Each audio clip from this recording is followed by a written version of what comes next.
Gawin ito ang spell upang pagkakaisipin kanya. Mag-ingat ka dahil isang beses lamang ito pwedeng gawin at hindi ka pwedeng magkakamali. Kumuha ka ng maliit na papel at panulat.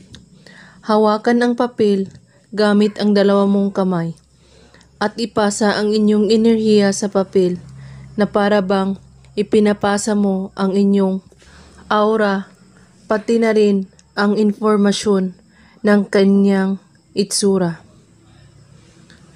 Isulat mo sa papel ang kanyang pangalan at sa itaas ng papel ay iguhit ang simbolo ng hangin. At pagkatapos, banggitin mo ang kanyang pangalan at sabihin mo, "Titindi ang pagmamahal mo sa akin. Ito ang aking alay upang ako ay inyong pagkakaibigin at pagkakaisipin."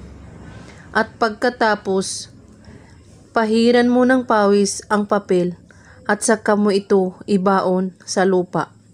Mas maganda kung malapit sa inyong bahay. Kung wala kayong lupa, ay ibaon ito sa paso.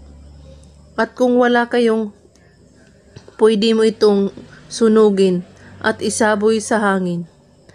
Ang abo nito. Gawin ito kahit anong oras at araw, basta't bago kayo matulog sa gabi.